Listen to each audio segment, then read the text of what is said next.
You're listening to the RFBL Report with your hosts, Bear and Pat Downsky. I only realised when I was up in Wolverhampton, the New Forest owner is an absolute cuck. Truly, the rich get richer. Juice, because I only drink juice. We got some typical Peking bullshit. Here comes 5th place New Forest. He's cagey, he gets on base, he's a consummate pro. Warning, things are about to get weird.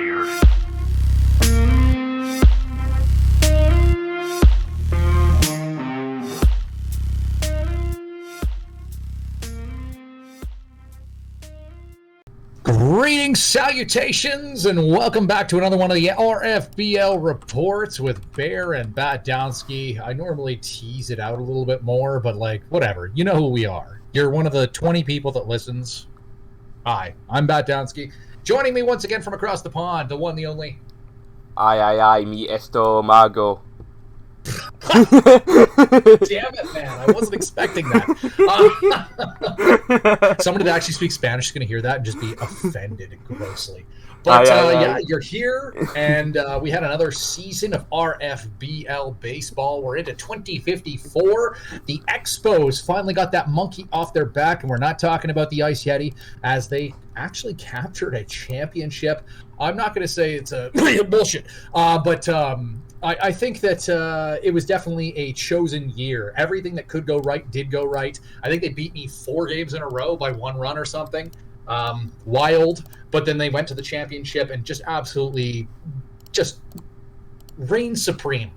So, I don't think that it's really that much of a reach to suggest the Expos that were one of the 4 best rosters in the league is that much of a stretch to say they'd capture it. But based on the history of the franchise, it feels a little out of place to watch them waltz to the finals and just make a meal of it.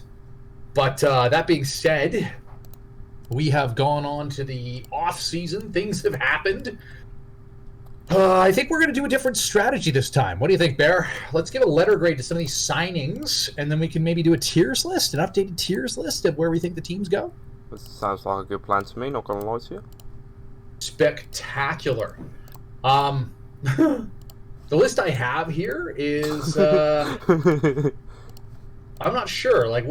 What do we got here? Oh, this is all separated. You separated it all out? Yeah, I separated it all out by team. Just like a good boy. Interesting. You know what? I didn't even realize that. I was just looking at the top, and I was like, "Oh yeah, we got January until April. That makes sense." But let's take a gander, shall we? Beijing made some moves. Early dividends being paid as they have a .600 record at the moment. Mm-hmm. But they added Cortez Campos, who's batting leadoff for them at the moment, which is interesting. They're paying him quite a bit of money. $17 million for the first 3 years, 21.25, which I'm assuming is not going to get picked up. But the thing is if you look at the total contract, you might go, that's a little rich. But if you look at it through the lens of the first 3 years count, and after that doesn't matter, that's pretty decent. 29, 30, 31 seasons for a guy with a nickname, a guy who destroys left-handed pitching. He's been part of some Zurich franchises that have been very strong. I think he's a 2-3 win guy, if that makes sense. I don't think he's actually ever hit 3 wins, but I think he's safely in the 2.5 plus kind of category. I view him kind of like I view Alex Archuleta on the GAR, in that I think that he has offensive upside. He's got a little bit of utility. I think he's a good player. $17 million I don't think is a crazy amount for him, but yeah, that's all right. And then the steal of free agency, James Powell. That was another Beijing signing. Yes. Of course, memeing just a little bit. Powell having a very good start to the year, so maybe he was onto something. But he's pacing for 6 WAR right now. I don't think he's that good. I think he's likely to fall off a little bit, but he certainly hits righties very well. I just look at his background, and he's been an average-ish player about 50% of his seasons. with Cape Breton throughout his career. Signed fairly young at 27 with Beijing. I think at 4.8 million, he could be quite right. That could be a bit of a steal, right? Like if this guy produces 2 WAR, that's kind of a steal. Gives me Oscar Ramirez vibes, you know. I mean, I think James Powell may be a little bit better in the sense that he can actually hit. Yes. Like with consistency, but he certainly isn't a plus defender like Oscar Ramirez. But yeah, maybe about the same tier. Doesn't have any hardware, but like, makes sense. I like Bill Rancourt. I do like Bill Rancourt. I think he's got some incredible stuff. I think that's a guy that can provide a ton of value. It's weird to me that he was a starter last season, and he has been a starter before. It's weird to me the success he's had with 35 control. Like, this is not a man that hits the strike zone very often, but he does everything else right. Gets a ton of Ks, keeps the ball down. 14 million. Okay. It's almost like a dice roll of will he walk someone or will he strike him out in it? Basically. Yeah. I'm laughing a little bit that he's having splits things so far early on, in that like he's very valuable versus righties and not valuable versus lefties, but I'm laughing because his attributes are effectively the same versus each. Yeah. So that's very weird to me, but you know, good on him. I suspect his team options aren't going to be picked up. So again, that's a 1-year kind of commitment. I think that's a shrewd move. It's a smart move, I think. Well, the thing is that like AAV, like the average annual value, doesn't matter as much, it seems, as term. No. Because if you pay a lot, but it's 1 year, you can escape from that deal if it's an absolute anchor. No harm, no foul. You tried, it didn't work out, you move on. Yep. It's the term that tends to work against you. So when I look at these, all of the contracts that Beijing signed, the term is very flexible. At most, you're looking at 3 years of commitment, and you're not looking at a huge cost. Like, Campos is useless. 17 million isn't the worst, but like that, you're approximately paying for 2.5 WAR. 2.5 WAR happens to be generally what he produces. Makes sense. So I would say that these signings, like I think the Campo signing probably a B. I think the Powell signing B+. The upside on that's pretty high. Like the worst case scenario is that he's trash, which isn't happening so far, and then you are on the hook for 4 million in the minors.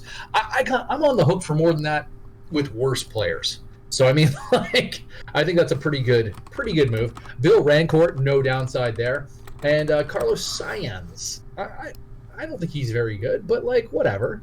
3 million's nothing. And you know he's at Beijing, so you know he's going to hit 2 WAR anyway. So yeah, well he's been 2-3 WAR most years. Like there you go. It's nothing for a guy with that track record. You know, so like I think they had a very understated offseason. I would give them an A on their offseason, honestly. Yeah. All right, moving along. What would you give Beijing? I would give. I think it's one of the better. Once you get to go through them all, I think actually Beijing has probably one of the best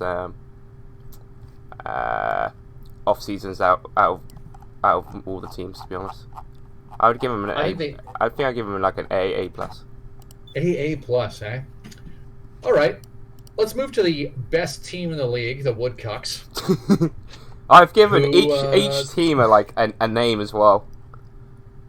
Well, like, I really appreciate the Woodcucks. I think they're having a strong start to the year. You can't sleep on the Woodcucks. You can never sleep on the Woodcucks. They were interesting because they added Hisemen Ma as a free agent, 7.5 a year for 4 years, 32 through 35 season. That's not bad. It's not bad. That one didn't even pop up to me when I was looking for him all. Well, I just mean like he's a guy that he had 35 saves last year for LA. He wasn't amazing, but like a few years ago, he was a very strong player for Montreal and LA. So like that's a guy that I think has a little bit of upside, especially at $7.5 million. $7.5 million is like middle reliever, like good middle reliever salary. So he certainly has added. And you look, he's a movement guy. Like when I say he's a movement guy, that's his flaw. His wart is movement. The Woodcocks play in a pitcher's park. Like, that's a savvy ad. I think that's smart. And then they added Robert Lopez, who has alternated very strong seasons with Kitchener and the Isle of Man, with very bad seasons, like with Kitchener. So getting another guy, keeps the ball down. Well, he's a ground ball guy, but he struggles with movement a bit. I feel like the Woodcocks are an ideal franchise for Robert Lopez to find his way. And again, limited term, 3 years.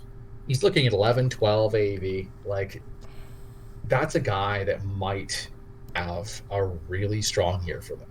It's starting off not that way.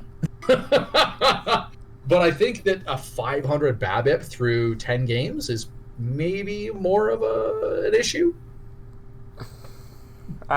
He's just like Guzman, isn't he? Eventually, the BABIP will come back down to earth.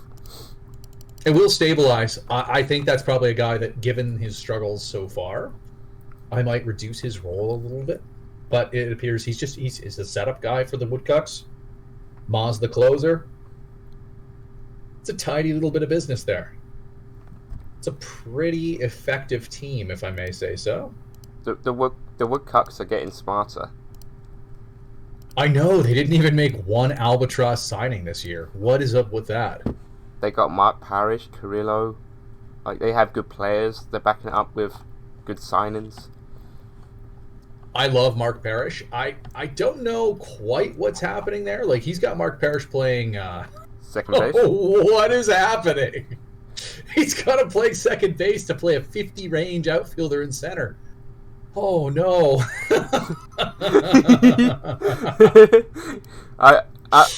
The Woodcocks are getting smarter. Yeah, I don't know, man. Sometimes. I mean, you got to balance it, you know? You can't just make it look like you know what you're doing. Yeah, I guess. I just... What?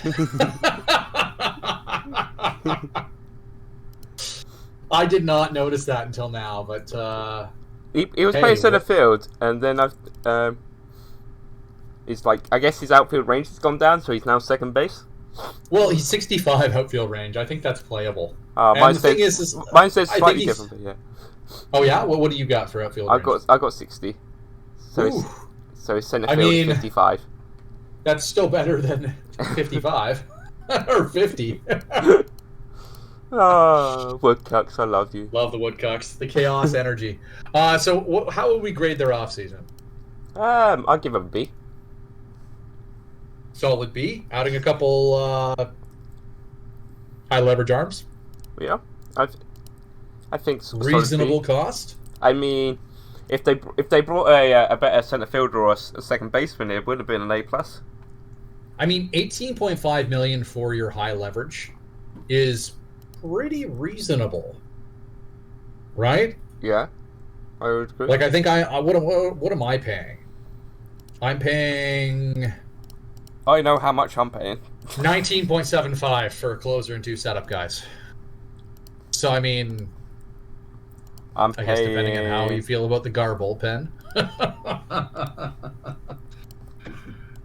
Shoot. But next up, I guess, is the aforementioned Gar. I would note that I think the list is not complete, as there were 2 other signings that aren't reflected on the list. It wasn't cost a major transaction. There you go. But the Gars added, they added Gary Cully, truck stop, who rebounded a little bit last year with the Kiev Krivalas. The Koala Bears. Yeah, he was a 2-WAR guy, about approximately 100 weighted runs created plus and OPS plus. I think he may be a little unlucky so far, but like he's stealing bases. He's getting on there a little bit. it's a little weird that he's actually reversed his splits where he's playing good versus lefties and bad versus righties, which is not how that goes. But like, we're talking about a $4 million player. I think that's an interesting addition for the GAR. I'd hear your thoughts, but let me finish off the other signings here. Yep. Baltazar, an international free agent. I think he's 23 question mark? 26. Well, that's a little different. 26-year-old, added him as a backup center fielder, platoon right fielder. Not going great so far. He's having a Brandon Belt start to his career with the GAR, but we'll see how that goes. I mean, team options, so they're paying him 7.5 and can walk. Again, term is the killer, right? Yeah. The other thing there would be that they signed Fernando Craponi, a longtime Hannibal pitcher who signed in Kirkland for a few years after 1 year in the GAR, or half year in the GAR. Sunnyvale, Pyongyang, back to the GAR. He's declining a little bit, like his velocity's down. He's gone from a guy that almost approached 100 to a guy that throws 95, but he's a lefty. He has some control. He has some stuff. Has 4 good pitches still. I think this is a guy who could probably be a 2-WAR number 5 starter, and at $9.5 million, that seems like a pretty reasonable amount. The only other thing that would kind of come up for me is that they extended long time. Well, is it long time? Are we at long time now? He's played 4.5, 4.5 years. They have extended mid-time second baseman Itsuro Tanaka for another 7 years. 2 of those are team options. I'm just looking at this and I see 1 RB bought out and then 4 years at $20 million and some team options. $20 million for a guy that has been 3.4 WAR, 5.4, 5.4, 5.7. That doesn't seem bad to me. Value for money. I think so. Like, we're talking about a guy that at his peak could be almost a 50 home run bat. So, career 140 weighted runs created plus. He doesn't field worth a damn, but he certainly hits. I wonder if the plan is long-term to perhaps move him to first base or designated hitter. He's having a soft start to the year because he's got 3 weighted runs created plus versus righties.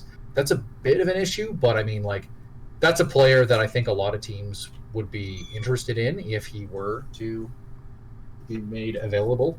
And in him buying the dip, I like that signing a lot. I agree. It gives me Antonio Barrias vibes. He won Rookie Barajas, yes. We won Rookie of the Year.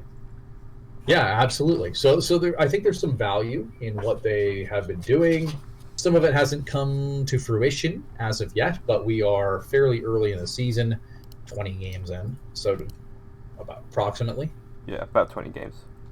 I mean, this is a team that is in transition, but like, how would you rate them? As I might have a little bit of vested interest. I think probably another B. I think most the holes were filled. To say, please do not take that. Please do not take that wrongly, people. So yeah, I think like the GAR are set up for another good challenge for a World Series, potentially.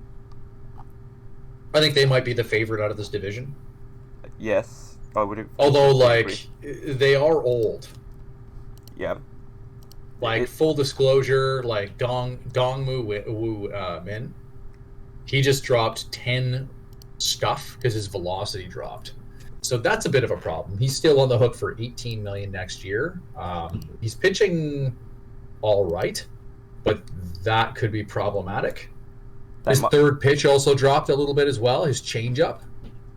So, I mean... Yeah, it might be the beginning of the end. Come the end of the year. Certainly could be.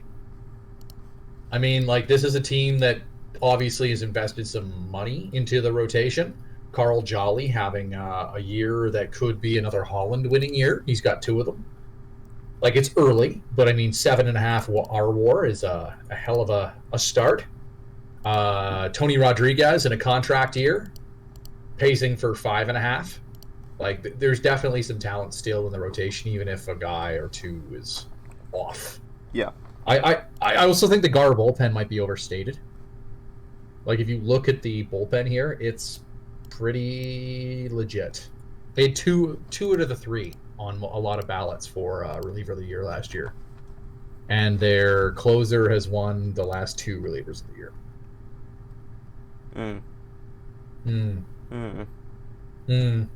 The Gar bullpen. Gar bullpen good? Question mark.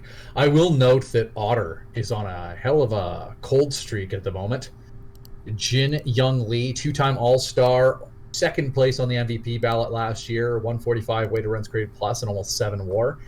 He's negative right now. He's below replacement. Part of that is that he's 100 points down on the BABIP. For a 70 contact guy to be batting 195 seems a little silly, but there it is.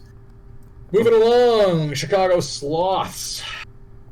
Nothing. They didn't do anything this offseason. That's what I couldn't find anything that the Chicago Sloths did when I was looking.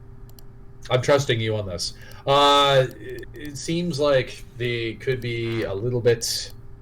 Could be a problem. Is Luis Chassin one of their key contributors? I think a key contributor, anyways. It's been a few years since he's been a key contributor, but he's positioned as their number 1 starter, perhaps. He's injured. Their number 4 is injured. So they've got three starting pitchers right now. Right, they did do absolutely nothing. Okay. I also think this bullpen. Oh, sorry, they signed a scouting director. Oh, very good. Congrats. Mazel tov. Mike Klingensmith, who's a legendary outstanding scout who favors abilities. They re-signed him. I will say they added that designated hitter Orlando Flores, Kit Kat, who they acquired in that trade with the Monkeys, because that's who they trade with. That was in the original Byron Benbow trade, but he's having a hell of a start. Ryan Frost hit his 500th home run. Good for him. I still think he's basically at the Danny Bueno tier of Hall of Fame contention, so maybe he can pick it up a little bit and drive his legacy there. What do you give that? What's the grade that means did not complete? Is that an E? Dash. Dash. Did not finish. DNF. DNF did not finish. Can't provide a grade if you didn't do anything. Like, I mean, it's a bit hard to like establish a grade where nothing was done in the off season. Early on, I'd say that that's probably a failing grade, truthfully, if we're being real, because this is a team that obviously with 2 pitching injuries, like Presidiato is unknown on when he'll be back at 100%. Like maybe Luis Chassin isn't out long term, but I mean, if he is, that's a problem. Like that'll tank their season. And that's in my opinion, a very good pitcher as well. I do like Fabian Palmstrom. Like some of the guys that they have been accumulating over time are starting to come up and provide some value. They still don't have a shortstop that's worth a damn. Like in the history of this franchise, how many good shortstops have they had? Wait up. How do I go through find the good old days? Let's take a look. Starters. History, positional. Oh yeah, Elroy Burgers. They have not had a good shortstop since Elroy Burgers, who left the team in 36. We're in 54. That's almost been 20 years. Danny Leon.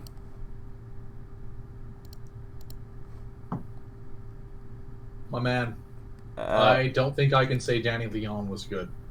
I mean, he hit 12. 7.5 WAR in about 6 seasons. That's alright. Yeah, I guess Elroy Burgers. So for I think Danny Leon was like this is a starter, probably at second base. I feel like that's the thing, right? well, it's come up. He was playing starting as a shortstop for the Sloths. But yeah, Well, if you want to go back anyways. to Burgers, who's a Hall of Famer, Sloths. Sloths dash did D not finish. or an F or something like that. Anyways, moving along. Halifax. What did they do? The major things. How about you run through it, King? They signed Josh Hiro Satu. Where the fuck is he? Oh no, because I'm in fucking left fielder. Played for Hannibal last year. Almost got a war. Probably, and it's the most games he's played since 2048, so that's quite impressive. He's a good bat. He does stuff. He's cost $3 million for a year, so you know he's gonna do stuff. Good bench guy. I like some of their stuff. Like it's interesting to see that a lot of the teams aren't spending big on catchers. I'm pretty sure Well, there's one. okay. I'm pretty Two sure there's teams are one later spending on. Two teams are spending big on catchers, but I'm just looking at Halifax spending a combined like $3.5 million on a couple of guys. And like for what it's worth, I think Tony Tejeda, he's a 2-time champion. He's a 2-time All-Star. He hasn't started off amazing, but like that's a guy. I would argue because there's no good catchers, so you're less willing to pay for catchers, or you're willing to pay for, or you're more willing to pay for good catchers because the shit ones are, or the other ones are so shit. That's the best way to say it. I don't hate the guys they got, and I feel like Sato's like good. He's that's a pretty good ad for $3 million. Oh yeah. Like he's gonna maul left-handed pitching. You know, well, we'll see. Like sorted out catchers, which Shanghai didn't realise to do until March, April, when they got beaten to every single catcher they tried to sign. I'm just looking at Sato now, and I'm like, how does this guy never produce any wins? Like he's got a 110 weighted runs created plus for his career. Like he seems like a pretty reasonable designated hitter, fourth outfielder type. Like I think he was a better left fielder in his time, but he's now becoming more of a designated hitter. I would also note the biggest transaction was probably acquiring Eng Hee Shu, key of 6 gold gloves, who is pacing for another gold glove. Almost a 4-WAR pace right now. Like that's a pretty good ad. If you're going to add guys, if you're going to try to add to the defense, like this is a guy that was good in Kirkland and then found another level to their game with LA and appears to be in a good spot for them right now in that they're hitting some doubles. They're getting on base to some extent. They're playing great defense. I think that was a good ad. They might have overpaid a little bit, but like I don't know that you can even call that an overpay. If this is a 4-WAR guy and you got 3 years of that at 12.25, any potential overpayment there is just going to say, well, we got a 4-WAR guy for 12. Yeah, and you know he's a guaranteed gold glove in that position as well. Like, you have no concerns. I mean, each to buy a WAR in free agency is $8 million. Yeah. So, like, they're paying him like he's a 1.5 WAR player. Yeah. Maybe 2. Value. I think that's a solid ad. I think the trade for Eng Hee Shu probably raises them a little bit on their offseason because like I think I like what they're doing with catchers. Just try to catch lightning in a jar. Hope for the Throw best. something at the wall, see what sticks. I think Sato's a nice bench bat / DH, especially with some platoons. I really like adding a defensive center fielder to what they already have here. Like, I think this is probably a B- B kind of off season. Yeah, I'll give it a B. Say it's good against left-handers. Feels Reasonable. All right, let's move on. Hannibal, the best team in the Central. Hannibal, best team in the Central. Let's go.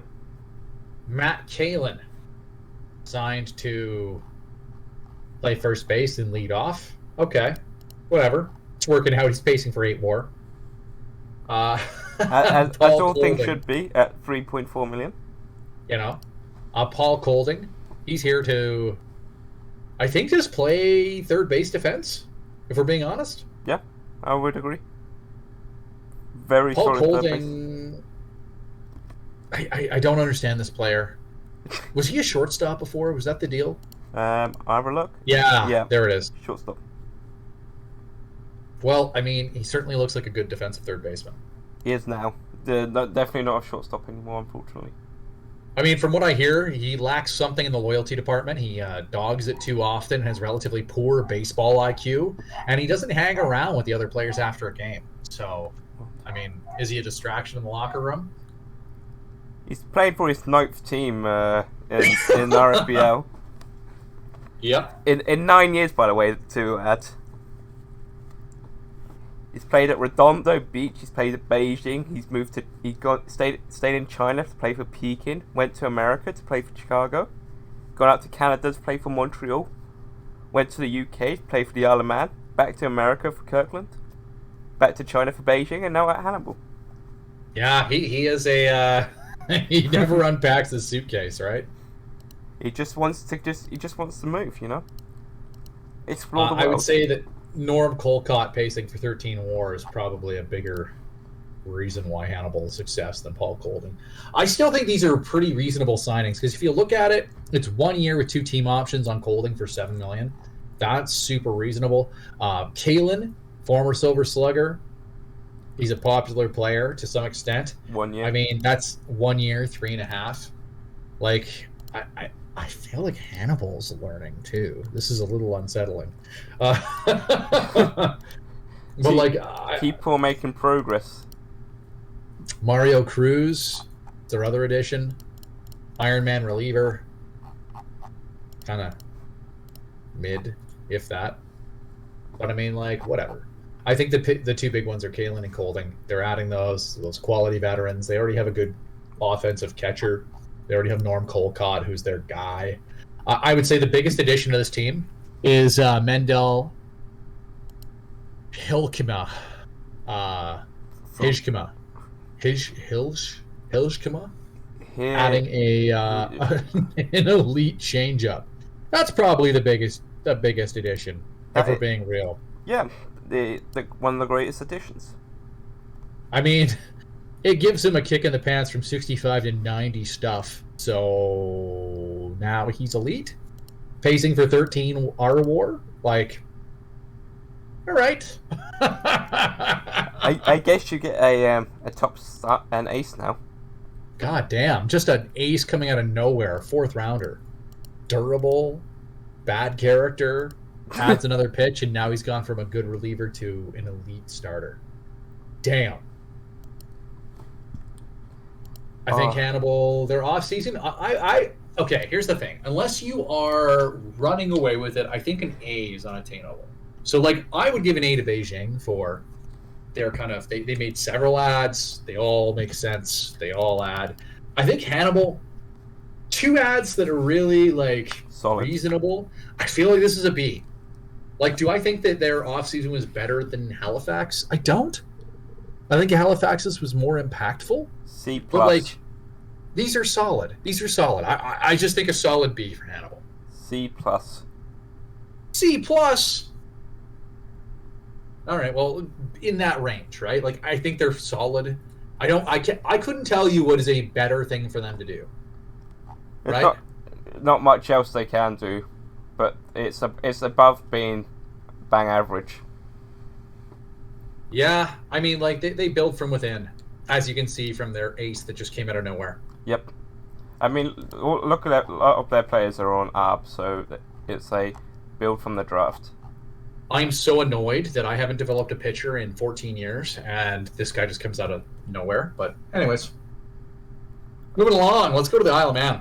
Everybody's favorite team in Europe. Second place in the Euro. I mean, that's not much of a feat. I'm not gonna lie to you.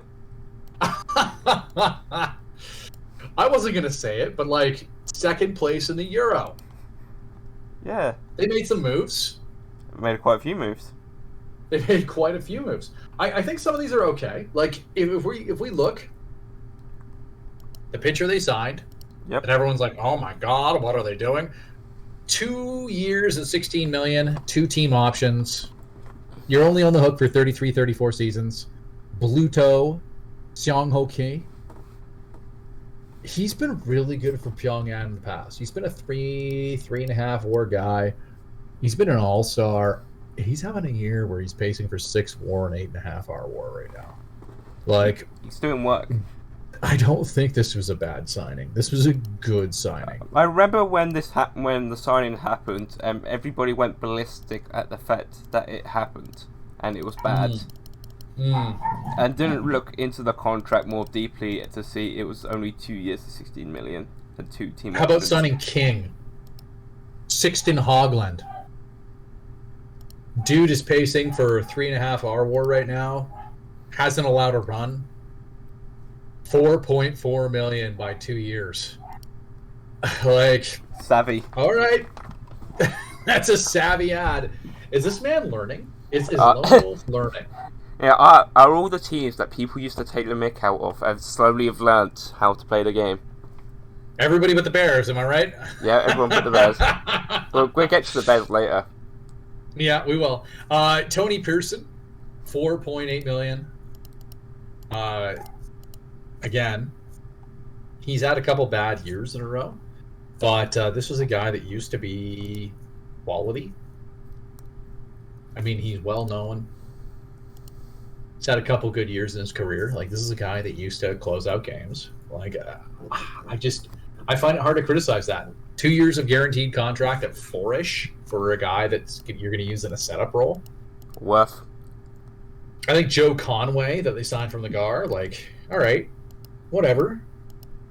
But that's a look. I think Joe Conway, if that's a player you're going to invest in, which, like, I don't think that, 1.6 million, whatever.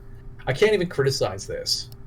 My only thing on Joe Conway is I hope you have good infield defense if this is the guy that you're going to add. Yes, because he's got good movement, but he's not going to strike many people out. So you're going to have to rely on soft contact and infielding. I don't hate this team. Like, there's progress. They're using a scrub in center field again. Yeah, that's just we don't talk about that. Well, it's sort of okay, like, you know. But they were using a scrub before, Dan Nava. Like, nothing's changed there. And, like, I don't think Nestor Jimenez is any good. I think this is a terrible player, actually. I think he's legitimately bad. But, like, what are you gonna do? He has defense. That's all that matters. Well, historically he doesn't. That's my historically, yes, but if you look historically he's been minus 12. If you zone look rating. at this year, he's positive. So yeah, for now. For now, yeah. But you got to look on the bright side. He's doing well, and he's not playing in Chicago. That might be why, you know. I would also say that, like, getting that first baseman, not a terrible signing either. I mean, they're batting him third. It's a guy that had 100 weighted runs created plus for Sunnyvale last year. He's been a player before. He's had some good years. Certainly a guy that could hit a little bit. Good character. He's been a 3-time All-Star, Gold Glover. Like, to get that guy for 1.5 million? Value. Especially if you're the men, you're not gonna have much of a budget, so you got to play smart. If we're looking at this, I think signing Key to a 2+2. Good. I think that's a good signing. I think getting Hogland and Pearson for a combined like $8 million for this team with this budget, that's really good. Conway, Decent. I think he kind of sucks, but like He worked out for me, so I don't care. he's got a little bit of popularity. He seems like a guy who can sit in a bullpen, get some ground balls. He's fine. A- for the men. I think they've had actually a really solid off year. Off season. Off years every year for them, but like solid off season. The men are making progress. The men are making progress. Let's jump over to Kirkland. What do you like here? That good, eh? I understand what Russ is doing. He is learning. He has learned. He is also trying to put out a AAA team like me, and seeing how low can you go. Popularity signings, I think, is the name of the game, isn't it? Indeed. So you got what? I mean, Honestly, Dracula Casa is a popular player. Is only costing him $1 million. yeah.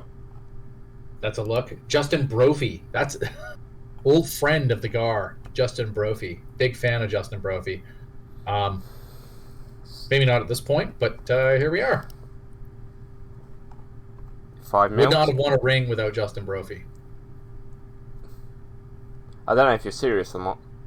I am absolutely serious. If you look at his pitching stats, look at his rookie year in 2048, look at postseason, he had a 2.37 ERA plus. He had 26 FIP minus. Wow. He had 15. I did not have a good rotation. Justin Brophy was the next guy up every game. What a Chad. And then since then he's gone downhill. Well, he immediately tore his rotator cuff or some shit with Pyongyang. So I mean, like that's a problem. Torn labrum, shoulder, 7 months. Torn labrum, shoulder, 10 to 11 months. Yeah. Well, Okay. no, that was with me. Oh. Ruptured. It was he ruptured UC his ulnar collateral ligament within a year of going Pyongyang. 9-10 months. So he's only endured like 28 months of injuries between three injuries. Yeah, only 28. But like the thing is that I think he's just a guy. Like if you're just looking for a guy and you're looking for some ground ball because you've got good defense, it seems reasonable. You just He's want playing to fill a hole in your lineup. There you go. He's playing a 60, and a 70 defense, shortstop and second baseman respectively. Like Luis Nava. He's playing Luis Nava. Ah. It's a nothing burger player. He's a captain. He's a second baseman. Like team's in a rebuild. He got Scott Coster to be third baseman, who's a good defender but can't hit. So again, another captain type guy. Like it's very clear what he's doing is he's trying to keep popular players around. He's trying to keep captains and just build. And I think their draft has been quite good. Yeah, I would agree. It's very hard to ever doubt a Kirkland draft. Yeah. And then you look, where's Bondison? That's one of his signings. 1.4 million. Probably in the minors. I have to say, the Evaristo Marinelli sucks. He sucks. Bear. Who's this? Evaristo Marinelli, the guy he signed to play center field. He sucks. Oh. 1.5 million. Like that's not the problem. He's got good defensive stats. He's a good runner. He bats like Cannot me. hit. He sucks. Look at his 2047 season. Do I want to? Do you? No, you should, because he is minus 1.6 wins. Do you want to know how many games the GAR missed the playoffs by that year? Go on. Well, it was that Yeti miracle run. Yep. And you know what vibes he gives me? what vibes? You know my favourite baseball player? I don't. Bradley Zimmer. Oh, gross. Yeah. That's the vibes he gives me. Yeah, well, minus 1.6 WAR in a season where you missed the playoffs by 0.5 games. Feels good, man. Minus 1.8 WAR at the GAR with a minus 11 OPS plus. Yeah, and like that's the thing. The GAR is friendly to right-handers. I don't know what he was doing. I can't remember what I traded to Peking for him. Oh, just a shit tier reliever. But I mean, like the reliever I traded him was minus 0.2 WAR, and I mean, Marinelli was minus 1.8 for me. That's another Peking win. I'm so mad. I think we have to actually address the elephant in the room here, which is that that very expensive catcher, Emmanuel Partita. Yes. Emmanuel Partita, I thought this guy was the belle of the ball for catchers that were available in free agency because his defense is better. He cost a little bit less than Coeli. 2 Silver Slugger, 4-time All-Star. It's already kind of going off the rails. Like I'm sure he's going to round into form. He's pacing for 16 dingers. He's getting BABIP'd hard, like 1.188. Like that's ridiculous. That's an inverse Gosman. He's going to turn it around, but like I think this contract, especially with the player opt-out, the players got control, players got an option at the end. Woof. I think that's a sign of things to come. More so than anything. I think the best case scenario is he opts out after 2. I think it's playing for the long game though. Like, utilize some of the popularity, throw some money at something. I mean, catchers with this level of production, pacing for minus 2.4 WAR, not great. You could get those guys for $1 million. $1 million? You can get them from the minor league. Fair enough. Like, I mean, Neil's follower-up is neutral. 0 WAR catcher. There you 1.5 guy. Even his backup catcher, Boris Fleischmann, is... I think I might get rid of follower-up, actually, now that I'm thinking about it. You can't make your thoughts out loud. Well, I'm putting them out there, man. I'm putting them out there. I'm going to get rid of follower-up. There you go. There's a guy on the block. Announced. Not a guy on the block. He's got like 3 years of control or whatever. I'm gonna call up Antonio Soto, 23-year-old, who I hope can play a little bit. Ooh. I know, right? I'm looking at Twitter and the Blue Jays keep posting images of food, and it makes me hungry. God. I'm so stoked that they have a day off because I was yelling at the television, and I gotta say, it's too damn early in the season for me to be yelling at the television. I fell asleep assuming the game was going to be won, and then I woke up to Jordan Romano giving away runs, and it ended up going to extra innings to having to see Trevor Richards was pitching in the 10th innings. I was very disturbed to see Trevor Richards pitching in the 10th inning. I was worried, man. You was worried. I woke up and I've shat my pants to see that fucking Trevor Richards was pitching in the 10th innings.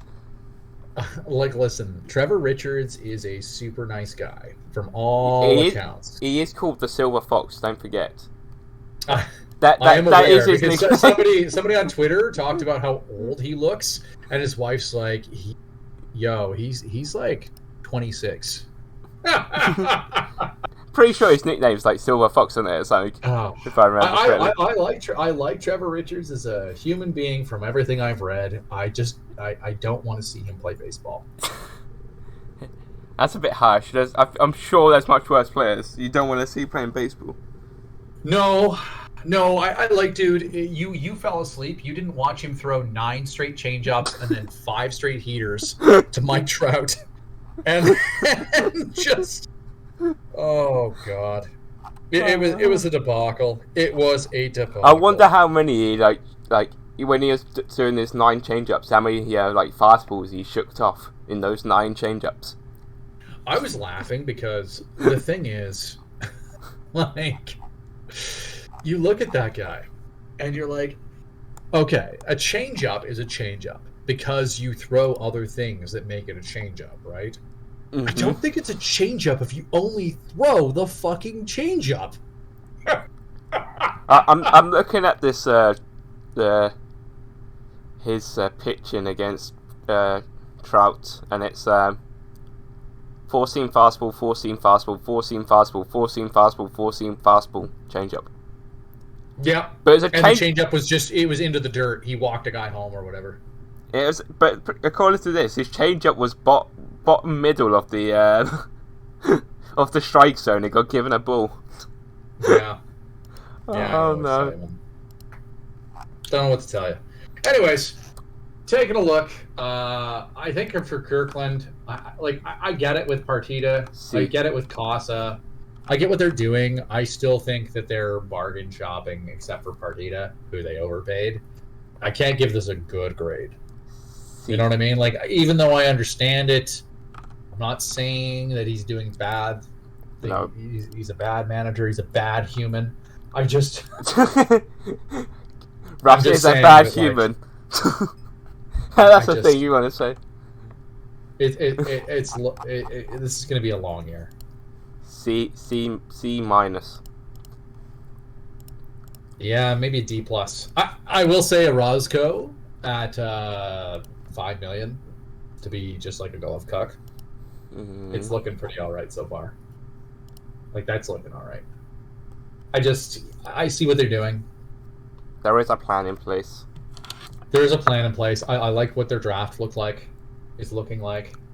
I like what they're doing for the term. We talked about term being the killer. Yep. I hate ceding control to a player. And that's what the Partita contract is. Ceding control to a player. Players should not have control. Only the team. It's like giving an actor control over the writing room. Yeah, no one wants to see that. I mean, if you watch Star Trek Picard, the first and second season are what happened when Patrick Stewart's in the writing room. Love Patrick Stewart. Love his acting. Does not mean he's a good writer. Moving along. Kitchener Zabbies. The Zabbies. The Zabbies. They signed Jude Morrison Wall for another 2 years, $4 million per. I think that's solid. He's had some good years. He's fallen off a bit, but like, we're talking about a guy with 300 career home runs. He's only 31. Career 120 weighted runs created plus. Solid. Mm-hmm. Can't complain about that. Whoa. Daniel Rivera. A middle reliever, extreme ground ball, $5 million. Not bad. Good movement. I feel like he's decent. He's still doing good. Still looking good. Lots of team options. Pula Sun or Sun. I think this guy sucks, but that's only because he's played for the Gar, and I know he sucks. But Toxic. Toxic. Toxic. He's a guy that sucks. Oh no, he hasn't played for the Gar. Who the fuck is this?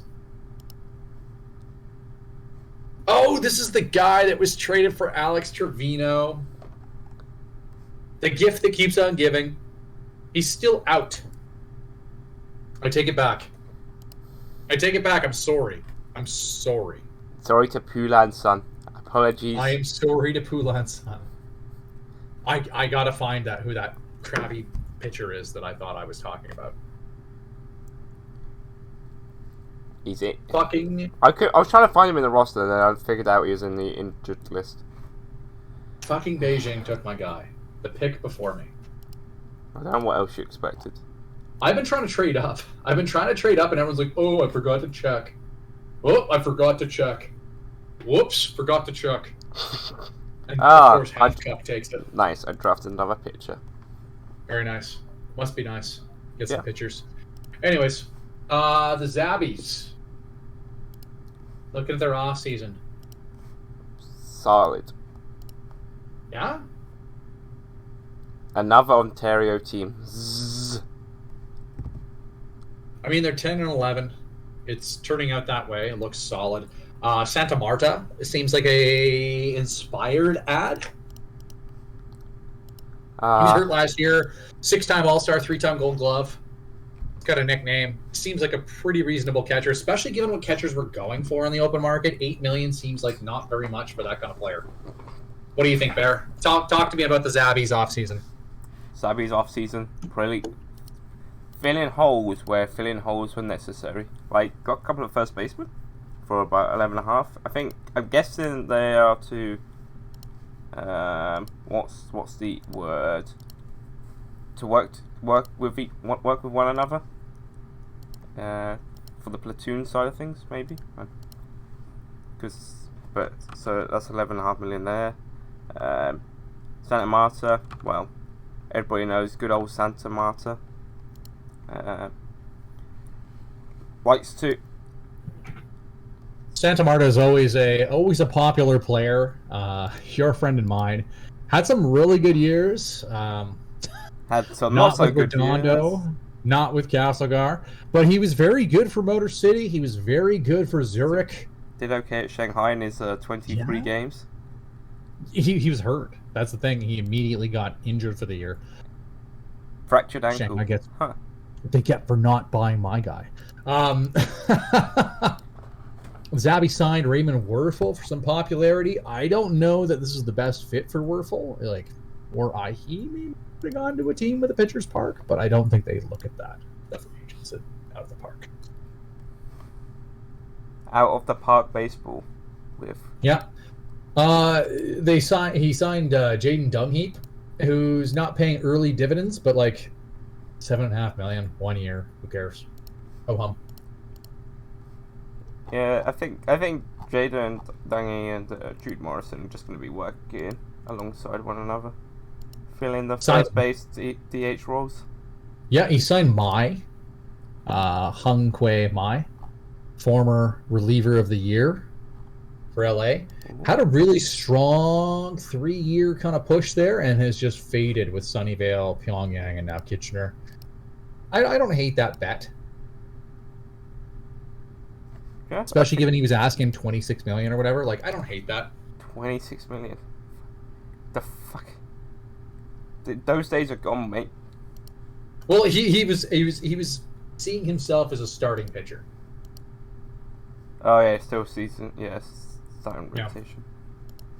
I still like this team. Like they made a really strong first overall pick. Center fielder Josh Simmons. They got an extension on him. It's looking pretty good so far. Like, he's pacing for 9 WAR. I like Josh Simmons. I think I like him a lot better in left field, where I expect him to get hurt a little bit less. Popular player, captain, leadoff hitter. I like Josh Simmons. The new Caruso. Abdul Moises Bin Hamid. I think that's a reasonable player. I didn't love him a few years ago, but like I think he's growing into himself a little bit here. I think he's a reasonable player, especially versus right-handers. This team has holes. I think their third baseman, maybe not the best in the world.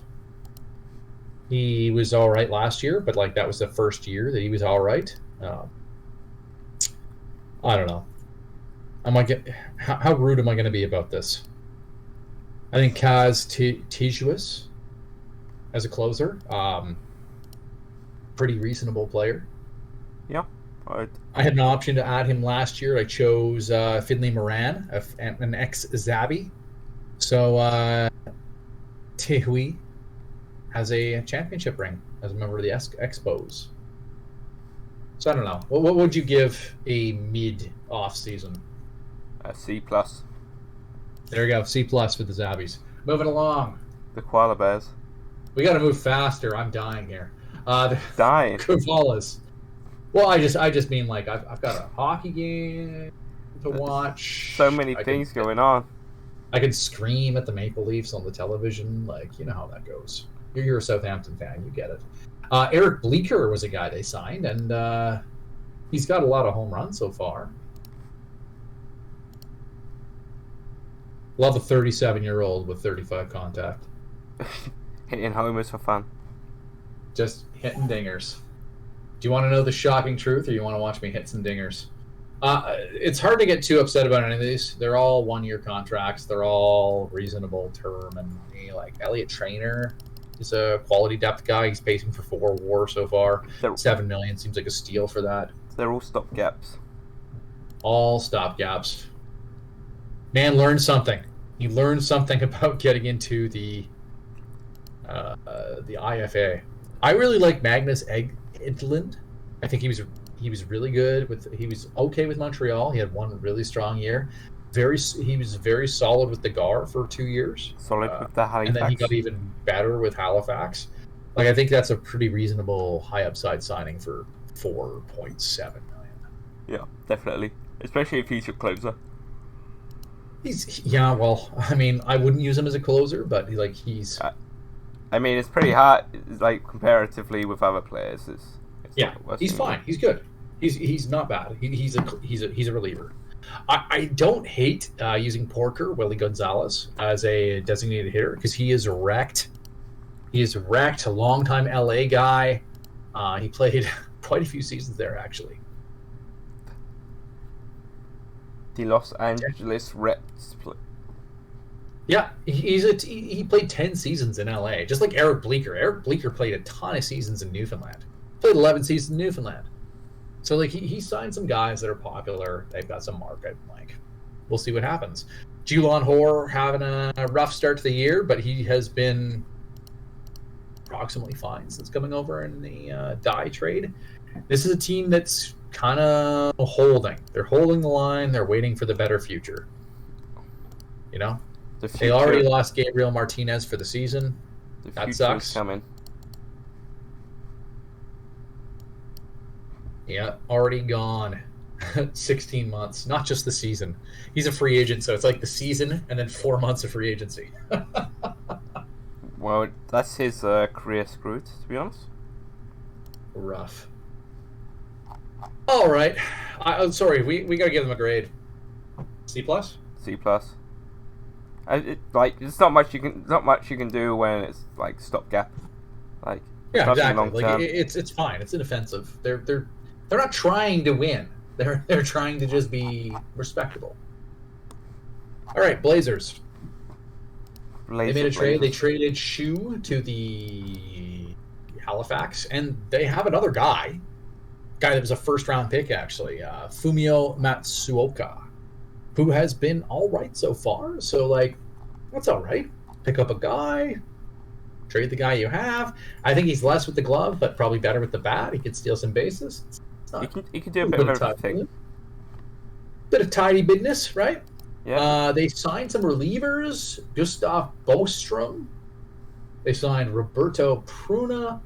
They signed Gayasi, actually, which is wild. They made the stab. 1 year, $36.5 million. Good on them for going that way. Rough start to the year, but like, it's only the start. Always room for improving. He's popular. He's won some Holland trophies, man. He's a popular guy. Pruna doesn't look particularly good. I'm laughing. They're using Mario Avila in a setup role. This guy's a long-time GAR pitcher. He played 5 years for Kitchener. He played 5 years for the GAR. He's just, he's exceedingly mid. He's just a guy. He's a guy. He's got 2 rings though. Rings don't lie. Got a ring with the GAR. Got a ring with Beijing. Is the cat in or is that outside? They also have some other players. Like, they had a guy last year, pretty good. Oh, Mitch Harris looks like he's hurt right now, but like they had a pretty good rookie first baseman kind of last year, right? Like it wasn't Ante Bossman, although he won the Rookie of the Year in 47, but it was Ricardo Lopez who won the rookie last year. Maybe another player was better, but he certainly was adequate as a rookie. So they have some guys there. Like, I don't know. This team's fine. It's fine. It's an adequate team. I like Gayasi. I don't mind that center fielder they added. They added a couple bullpen arms. Like, Pruna's not having a great start to the year. He's fine. 14.5 for 1 year. And they're a pitcher's park, so the thing is, like, signing guys like Bostrom and not Gayassi, but Bostrom and Pruna, like, maybe they'll get the best out of them. Both of them are having rough starts to the year. Maybe they'll get the best out of them. But I think this is maybe better than a mid, but, like, it's not showing it early on, if you know what I mean. Yeah, like, you can see there's potential, but it's whether the potential comes through. Yeah. So, like, I see three really strong arms in the rotation. Like, getting Chen, Harris, Gayassi, 3 really strong arms at the top of that rotation. That's the spear tip. I feel like they're going to struggle versus lefties because all their best players are lefties. And all their best pitchers are fragile. They have one not fragile pitcher. I mean, Ivor Peterson, who sucks. Fragility and wrecked is a myth. Mm-hmm. That's all I know. It's a myth until it hits you. Yeah. But even then, even a durable player will, or an Iron Man will die. So. Yeah, fair enough. B-. Moving along. Yeah, B-. I would agree. Monkeys. The Monkeys. Hey, we're the Monkeys. We're just monkeying around. Yep. We signed our closer. That was the first thing I could think of as soon as I thought of Monkeys. It's the song by the Monkeys. Yep. They signed their closer, 8.6 by 2, and then a couple team options. Like, he's been a reliever of the year. He's been a 2-time All-Star. He's had some really strong years, especially 2 years ago. He was almost 4 R-WAR guy. I think Bustos is good. I think that's reasonable. Sayun San, who was pitching like 240 innings a year, was down to their number 5 starter. I think they've added some depth there, getting Teres Luzgin from the Bears. Not an amazing first year. Not terrible. Like, Not the worst. there's nuance. 3.2 WAR is solid. I think this is a good team for him. If I may be so bold. Yeah. He'll do the job. It's gonna be. They've got a good shortstop. He's never put together a year where it's like, that's the guy.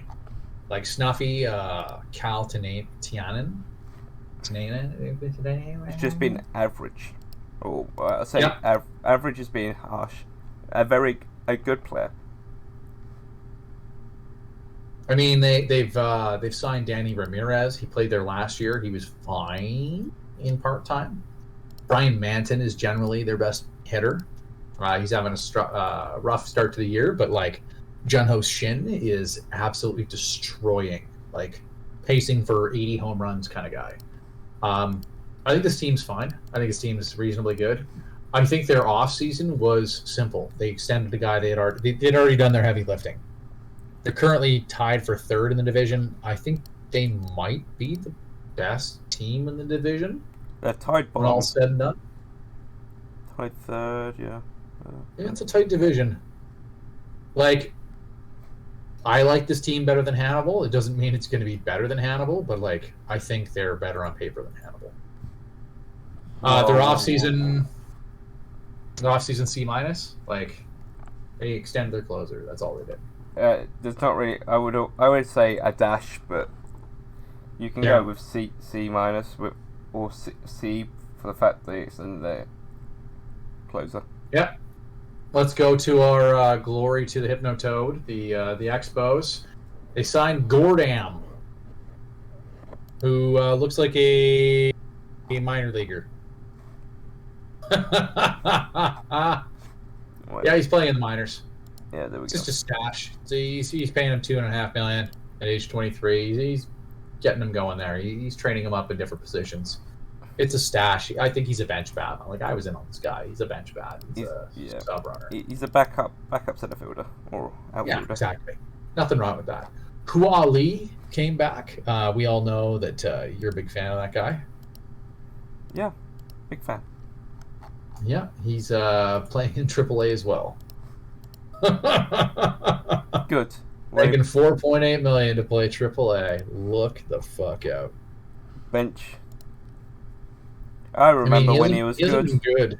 He has not been good for a while. I remember when he was the greatest thing since sliced bread. I feel like he was pretty good in 2052, but yeah. He has not been consistently good since 2050. So it's been 4 years since he's been consistently good. Yeah. As soon as he got to 25, he decided to kick the bucket. I mean, good for Montreal on bringing back Sergio Gonzalez, who was pretty effective last year. Yeah. He's having a great start to the year. This guy is always better defensively than he has any right to be. It baffles the mind. You look there and you're like, oh yeah, a guy with 60 outfield range. Yeah. And meanwhile, he'll put up positive zone rating, and guys with 65 and 70 outfield error would be -9. I don't know what it is. It doesn't make sense. Some Vernon Wells action here. I think their offseason's solid. All the guys they signed were to short-term contracts. Gordam just gets an auto renew, so that guy's good for a few years. I think the Expos made a solid offseason. What's a solid but unspectacular? They didn't really lose much. B minus again.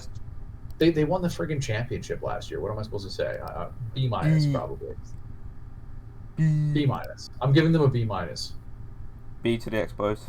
In my all right, whatever. Doesn't matter. Whatever. It's just an arbitrary grade. It's what you get. It's absolutely fucking arbitrary. Motor City. Motor City. Chaotic. They signed Jonathan Rios for a lot of money. Give him $18 million a year guaranteed for his 34 and 35 season. He's currently paying them for that with a minus. He's pacing for -2.5 WAR. I get why they're doing this. I get why they were in on Rios. I get why they were hard on Rios. I really like the Danny Morrissey signing. 4-time All-Star, Silver Slugger, Gold Glove, won a ring. It's again not paying off early, but he doesn't really even have splits. If you were a team that you're all I need is corner outfielders and a catcher, that's pretty reasonable. It's valid. You can't argue. I'm a little tripped out that they elected to use Ian Weiser in center field. But there's quite a lot of questionable center field choices at the moment.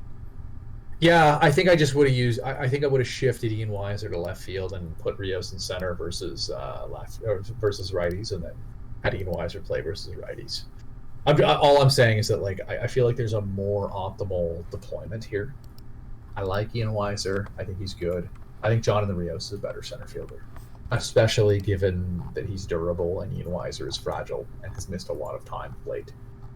Or I can't even say that. He hasn't missed a year. He hasn't missed significant time in 3 seasons. But I mean, I don't know. I get the impression that he misses time. I guess he doesn't. You see his name, you think time missed, but he's only missed. Yeah. Half a season. Tom Caulfield is absolutely destroying the ball right now. He's pacing for 11 WAR as a designated hitter. Song Zai has come up, and he came up last year, played about average. He's looking like he might play average again at third base. But he's got room to improve. Yeah, he does.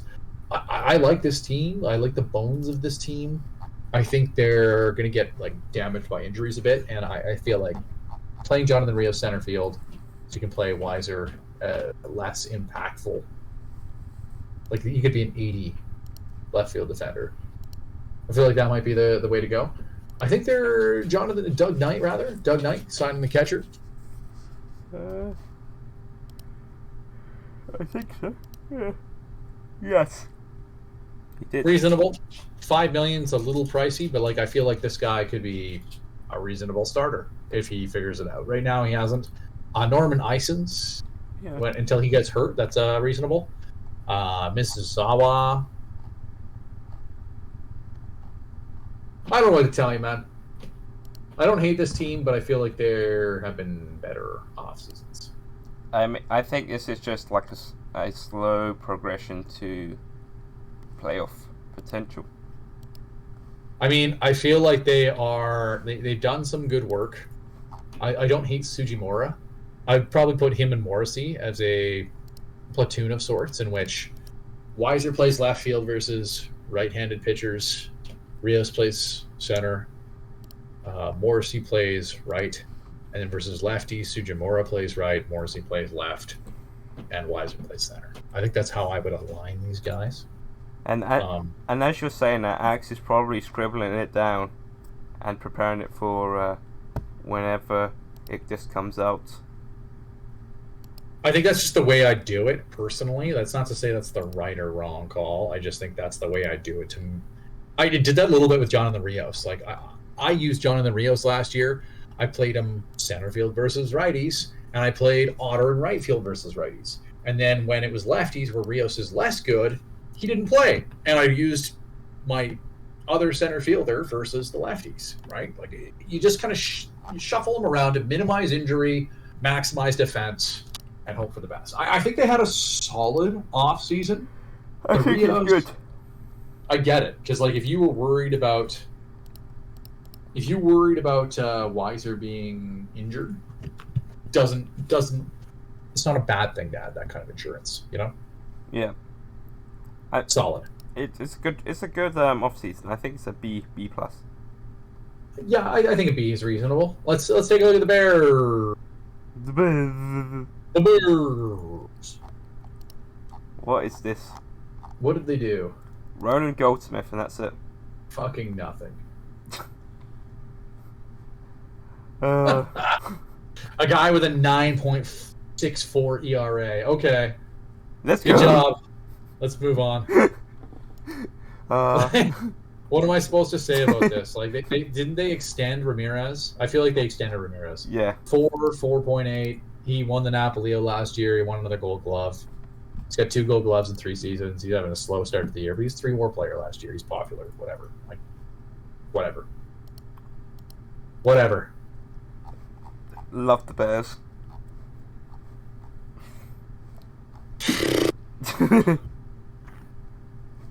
They look terrible. Oh, Like, I'm not even being shitty. Like, they look terrible. terrible. like Being the- generous is a Like, I'm not even trying to be generous. I'm not trying to be shitty. They look terrible. Their pitching looks so fucking bad. And I say that recognizing that guys like Juan Pole is good. Like, I think some people sleep on how good the Bears hit. They have some guys that can hit. They do not have guys that can throw. Jesus, the pitching looks barbaric. It looks horrible. the pitching is entertainment. It's what you go Yeah. out to watch. It's like a thought experiment of how many Trevor Richards can we use on one team? Because we have a team a park that suppresses home runs, so fuck it, we'll use guys that give up gopher balls all the time. Whatever. Anyways, I'm gonna rename myself the new Forrest Richards. the new Forrest Richards, indeed. Like, best of luck to you. I think this is a bad team. It's a good thing they have a good prospect pool. That's all I'm saying. All right, moving along. The Bears, like, what do we give them? Like a D minus, a D? Like, let's give them a D. Don't give me a D. Fucking hell. Fine, you get an F. E. E. Roland Goldsmith, 1.14 million, and nothing else. God damn. There were pitchers, man. If only you weren't paying for a guy to play, like, for Pyongyang for 24% of your budget, you could have had Gayasi. That's all right. All part of the plan. All part of the plan. Tank to hell. Here comes one of my favorites is the Growlers. I love the Growlers. Love the Growlers. They're having some injuries right now. I like Chris Hitchcock a fair bit. Chris Hitchcock's been good. I think he's got another level. They've got a pretty nice glove cock shortstop who's not playing amazing to start. But they signed a catcher. I kind of like their catching tandem as a buy low, like, see what happens group, which is kind of where they're at. It looks like they got Palmsvik as well. I don't know where they got this guy. Looks like they signed him. Yeah, they signed him at the end of February. Oh, there you go. Palmsvik having a slow start, but I mean, like, Budicamp was declining, so What are you going to do? Popularity signing. Popularity indeed. I like the outfield a bit, honestly. I like Arambula is a pretty good outfielder. I think Les Omar is a pretty reasonable fourth outfielder. Wong, Suyu Wong is certainly a quality like fourth outfielder, center fielder, etc. Yi is a guy. A guy. You know that's bad when you say it's a guy. It's a guy. Like, what do you want from me? He can't hit. He's a good runner, an adequate fielder. He's a fifth outfielder. Whatever. I think they did some moves with their pitching. Albert Luna has declined a fuck ton since they signed him, but he's a guy. He's having a good start to the year. They kept the term reasonable. It's 1 year. You know, I think that's pretty smart. 1 year and he's going to be terminated. 1 year for everybody. Like, they didn't sign anybody except for Martin Palmsvik for any longer than a year. Like, teams are learning. They're learning. They're learning. They're not throwing years for the fun of it. I think this is a C. I think I see what they're doing. I think they're moving forward. This team's still kind of bad, but like, I get it. I get it. Godspeed, Woodcocks. Or sorry, Growlers. Slow and steady progress from the Growlers.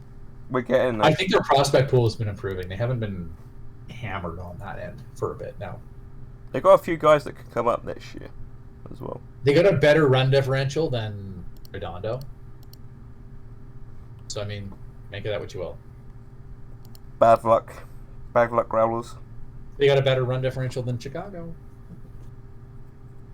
All right, let's go to the Ducks. Peking Ducks. Being saved from being the worst team by some weird... Oh, my God. Zhu is so good. He absolutely got destroyed last year with a 9-month injury, and it did not affect him in the slightest. Didn't it improve him? Yeah, he's pacing for 11 WAR. He's got 8 homers on the year. He's pacing for 62 homers. 190 weighted runs created. Holy shit. That must be nice. Yeah, I bet.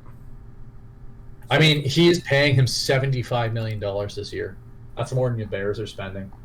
That's not far off, to be honest. Sorry, on your own team. On your own team. Oh, yeah, on my own team. Yeah. I would give him an F for his offseason just because Taegoon Park sucks. Whoa. He sucks. Whoa. Toxic. Dude sucks. He sucks. I don't know what to tell you. He sucks. I don't want to hear that toxicity about a great former Bear player. He sucks so badly. Just because he was bad at the guard doesn't mean he's bad. It does mean he's bad. He has pitched 12 years in the majors for 3.6 WAR. He's serviceable. He sucks. He is absolutely atrocious. He's 0.3 WAR per season. Serviceable. He sucks. Serviceable. Okay. We can argue this all day, and I will respond with serviceable. He does suck. He is the Trevor Richards of RFBL. He is. He sucks. Good dude. He sucks. I'm laughing because I also know his old friend of the GAR, Vino Hyvanen, who has been in Peking for 3 seasons now. People all beam on the Castlegar bullpen, but it doesn't stop them from picking from it as it suits them. Mike LeBron is a good signing. I think Mike LeBron was there's a $14 million guarantee next year, eh? Okay, well, Mike LeBron is a signing. I think that's a reasonable player. Like, he's saving some money this year, probably to pay 2, if we're being honest. Yep. And then if you average it out, 7, 14, like 21, 30 and a half. But 10.5 per year. 10.5 per year. And that's excluding the vesting option. I'm not going to count the vesting option. He's going to whatever. Anyways, I think that's a reasonable offseason. It's a pretty mid offseason for a team that's doing a deliberate breakdown. Yeah. C? C+. C+. I think Daegoon Park sucks, so I'm going with a C. C+ because fuck Alex, C+, serviceable player. It might be a C- actually, now that I'm thinking about it. Tagoon Park sucks. It's a dinger-friendly park, too. Tagoon Park sucks. He hasn't conceded a run yet in 3 innings. Sucks. He sucks, dude. He hasn't conceded a run yet in 3 innings. Sucks. What do you want from me? He sucks. He's played in 2 games. He's got a win to his name. I don't want to hear it. He sucks. No. He pitched for Halifax, and survey says he fucking sucked. He sucked. He had a 9 ERA at Halifax in his last year. He fucking sucked. He is a sucky player. He sucks. It's the suckiest player that ever sucked. Super. He doesn't walk anybody. He fucking gives up 1 billion hits and 1 billion home runs. He fucking sucks. 4 home runs per 9. Like, get real. Fucking guy sucks. That sounds like everybody else's problem and should have a better part. Let me tell you.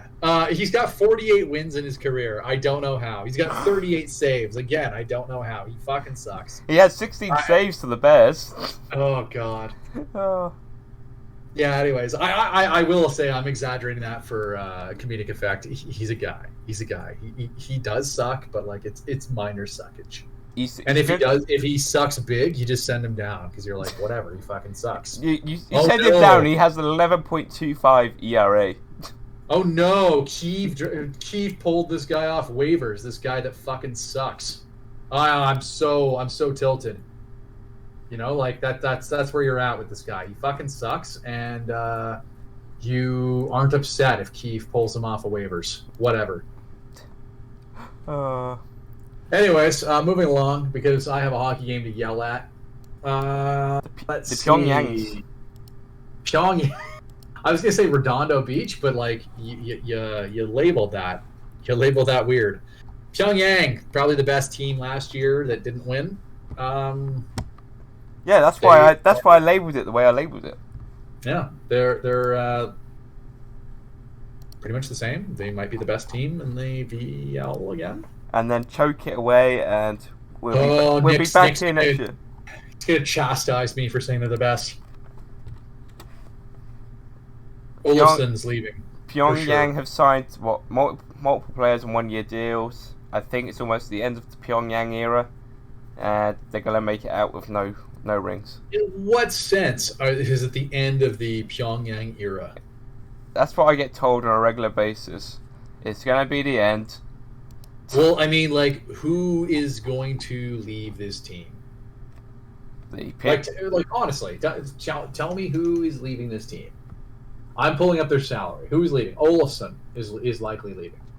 Although, like, the thing is that he's young enough that, like, I think he's ARB eligible. So even if he pisses off, which I think he has, he's ARB eligible. They might walk from that guy. Hashimoto. Oh, the 36 million that goes back to the Bears. Vladichenko, Frank Chavez. I guess they're playing $9 million for Frank Chavez to be mid. Sanchez, Angus Goodwin, Sung Ho Lee. I love how it's $9 million from Frank Chavez to just throw cutters. Yeah, good for him. Good for him just throwing one pitch like he's fucking Yankees closer or something. I find it difficult to be like, oh yeah, they're having a rough go. All their good players are under team control. Yeah, they don't have to. I get told regularly that they're gonna die soon. Like, and it's gonna be an end in the era, but I don't see it coming anytime soon. I very much doubt that. They've got Ray Garvey signed for 3 more. Holgar Fogg is under control for. Carlos Hernandez is 2059. Ricardo Flores is under control for at least 2, maybe 4.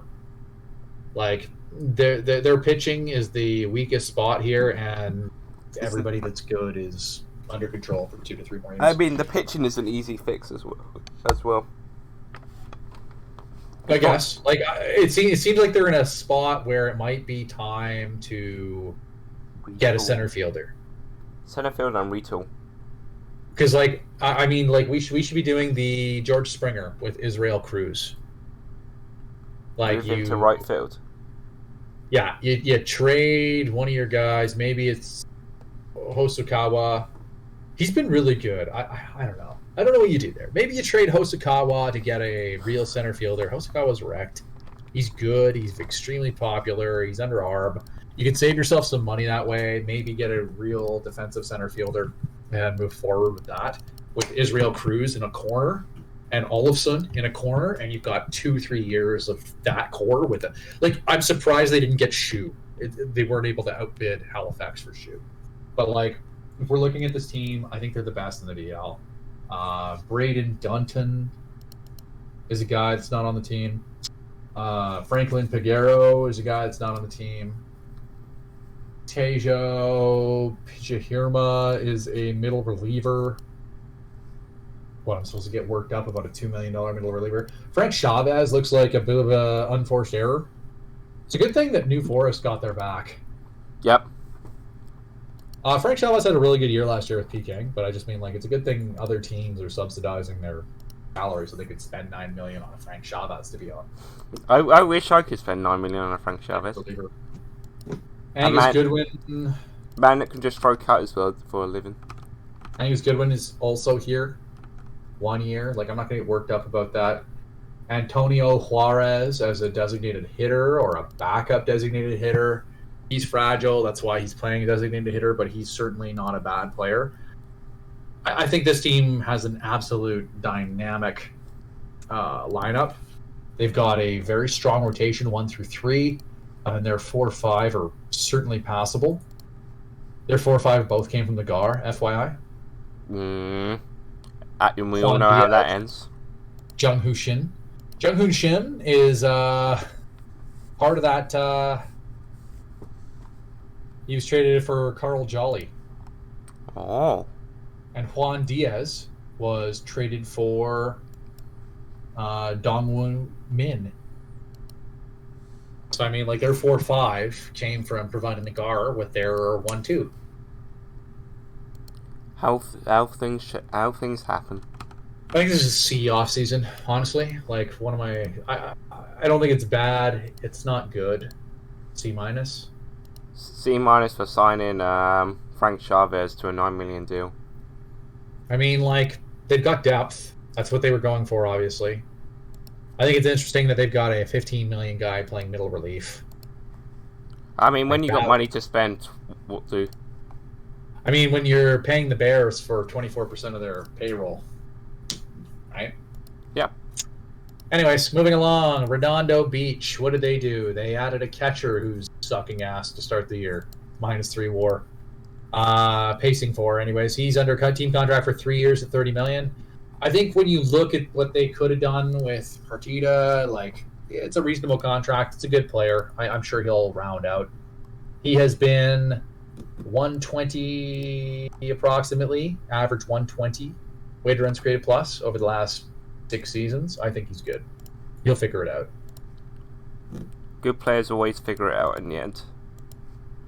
You hope. You got him for 3 years, so, like, it's either he figures it out and he bounces back into a very good player, or he's dog shit and that's just your anchor now.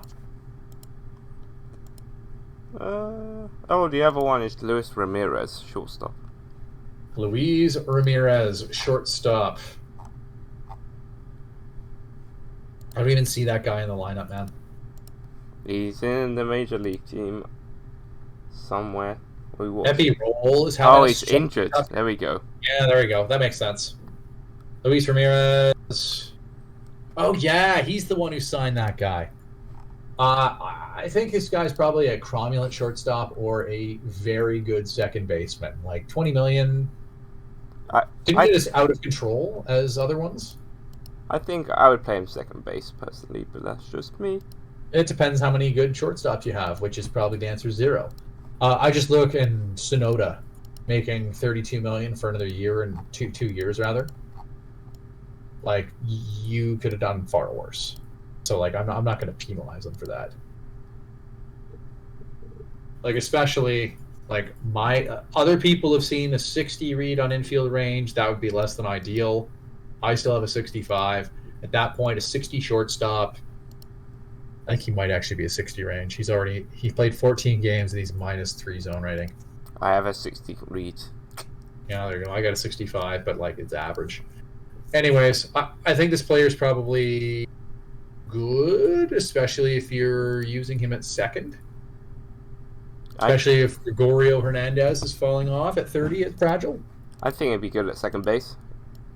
Especially if you've signed the contract, it's over now. Like you're there.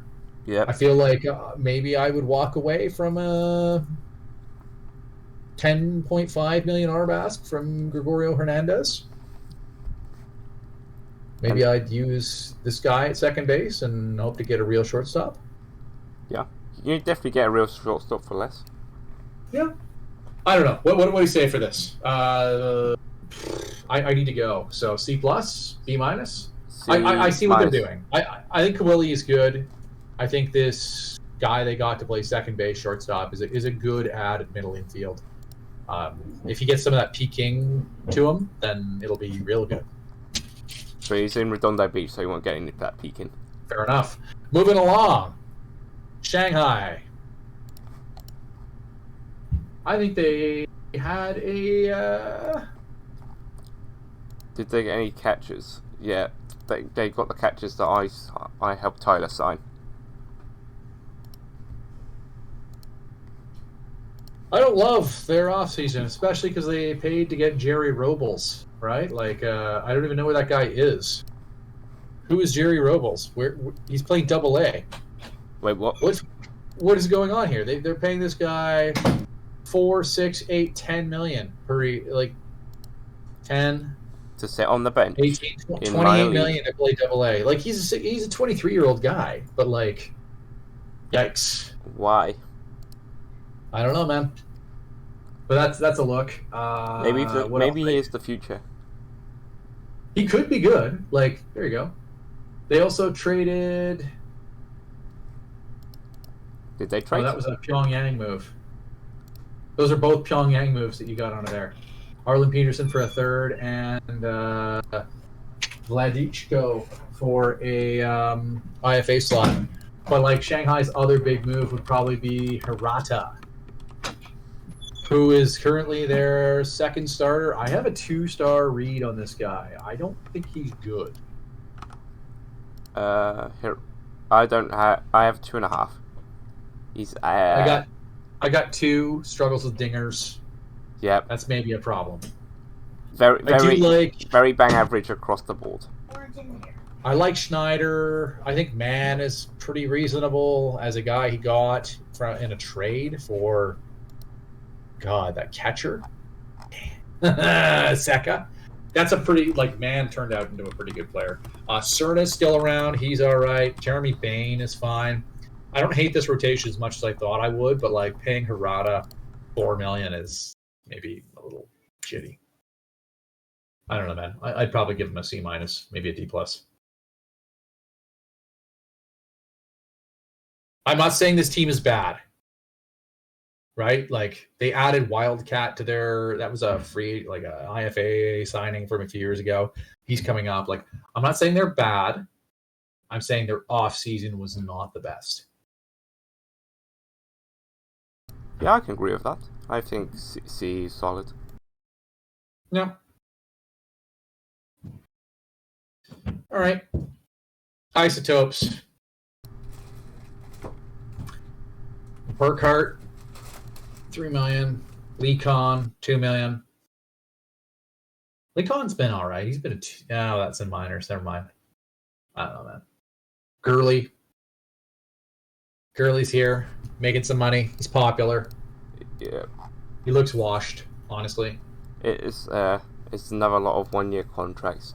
I think Zave sucks. Like, it's a good thing he's playing middle relief, but like he was shitty in Halifax. But like he's for 3.2 to be a middle reliever, that's probably fine. You can also start him if worse comes to worse. Yeah, he claimed Tyler Saxon, who's whatever. It's all right. Signed a catcher to back up his guy, Quijada.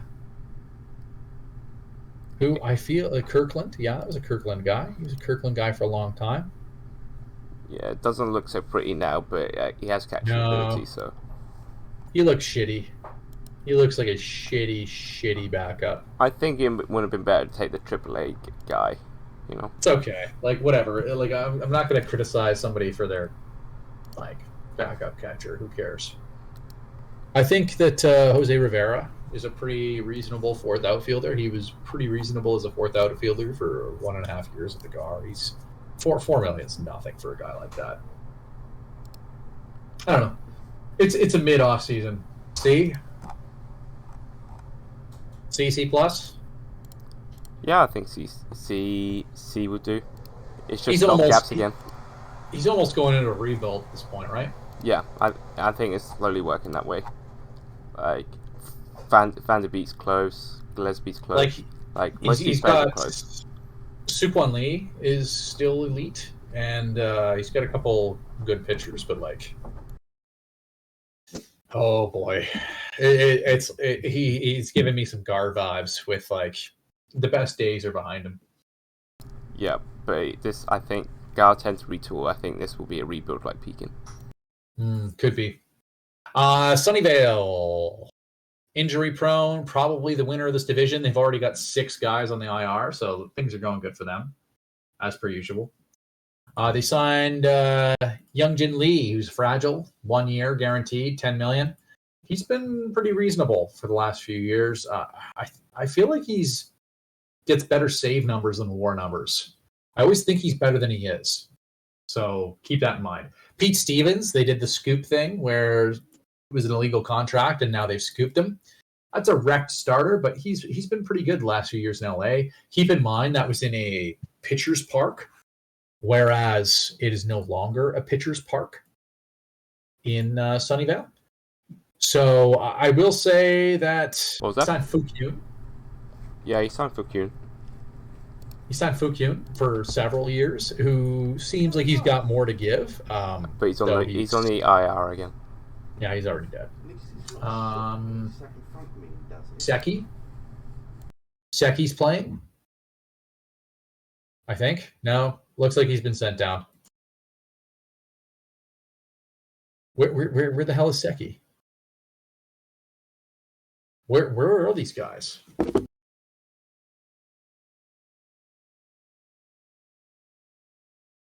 Says he's on the roster. Yeah, Seki's there. Oh, he's having a rough start to the year. I just didn't see him.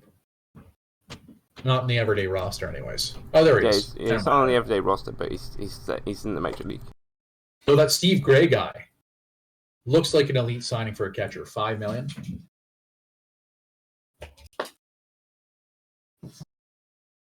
Thunder Bay. Thunder Bay. Signed a reliever. Closer. Not doing amazing. Oh, sorry. We didn't give a grade to Sunnyvale. Yes, guess I see. It's not great. Most of their players are injured already. Or not doing Yeah. well. Guaranteed years to Fukyun seems like a weird thing. Like, they're just doubling down on the injuries. They're like, you can't kill them all. And Joel's and his cat are like, actually, we can. All we have So, to do is look at the formula. The formula tells you how much injury you're going to get. Yeah.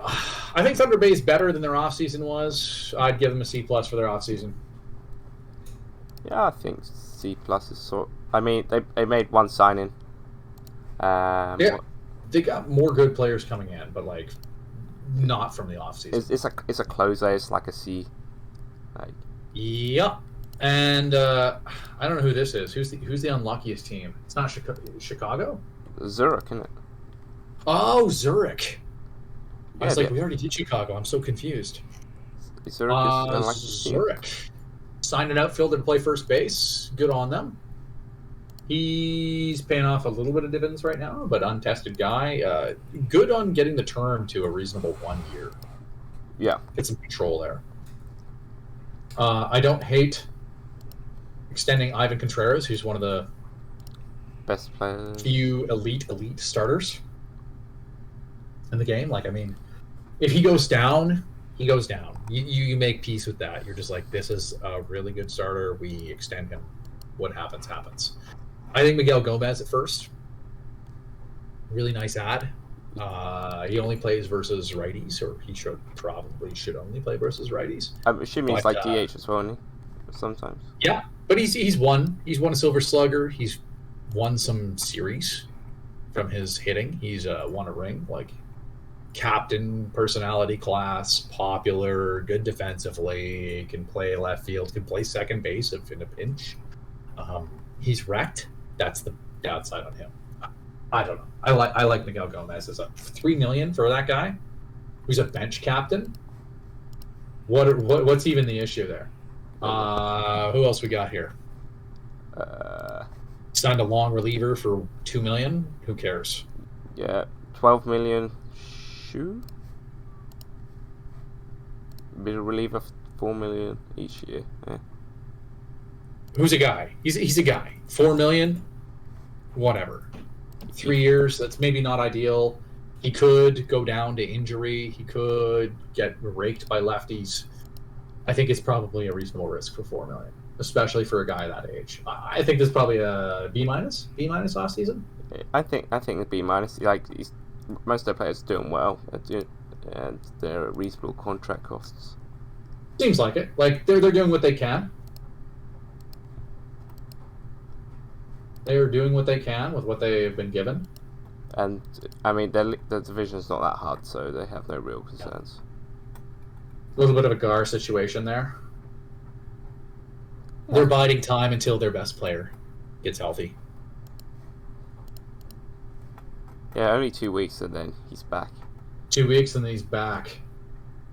He's back to destroy. But he's only been going downhill since, so it's okay. Here we go. I made the mistake of shit-talking Chicago. And now they are beating me with bullpen blowouts every single game. Nice. That feels good. That feels nice. Blow and save every single game. You remember when you were telling me about the Gar bullpen? Well, like, I think the Gar bullpen gets chastised for what it brings, and in actuality, it's much better. Like, what are you going to do? Oh, good. Very good. More losses! That rules. Salute gets swept by Chicago on 2 bullpen blowups. Excellent. I am not pissed at all. I lose from starters, so I'm okay. Yeah. Well, I'm gonna start losing. Like, here's another one. Yeah, exceptional. Oh, the Oscar Ramirez. That's why. I was wondering about that. It's because Capone left the game with an injury. That makes sense. I was like, why did it's not a blow and save, my bullpen lost the game, but anyways, I think that's it. That's all the time I have. I have to go make some food. I got to watch some hockey, yell at the TV, and see about paying some people that did some work on the house today. So, oh, fancy. I think that's all we got for now. We do have a little bit of content coming up in regards to the top 10 first basemen of all time. Definitely some hot takes contained therein, lots of honorable mentions. But we do have that coming your way in the future. I think we were planning to record it today, but I've been recording for 2 hours now, and I have run out of time. Time is an essence.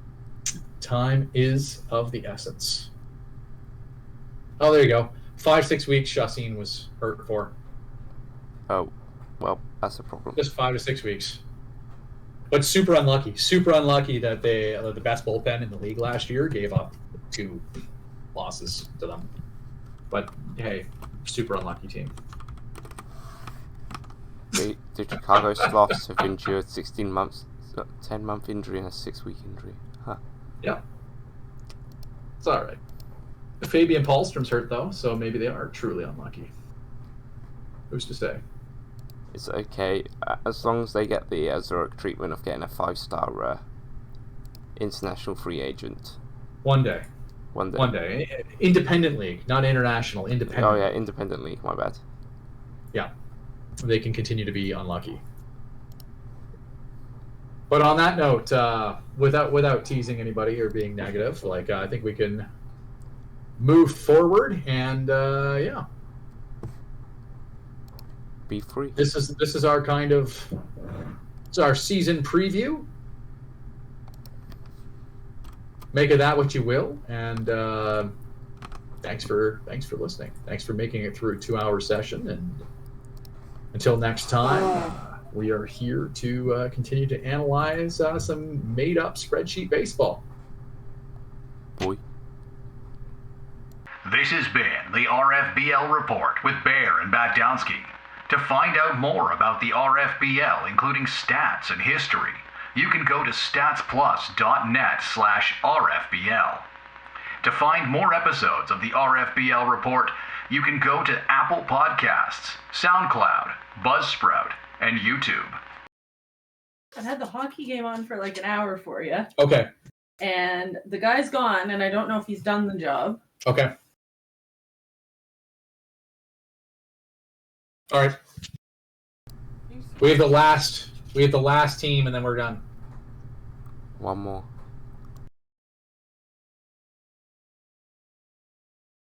Sounds like I'm in trouble. Oh no, there's 2 teams. It's all right.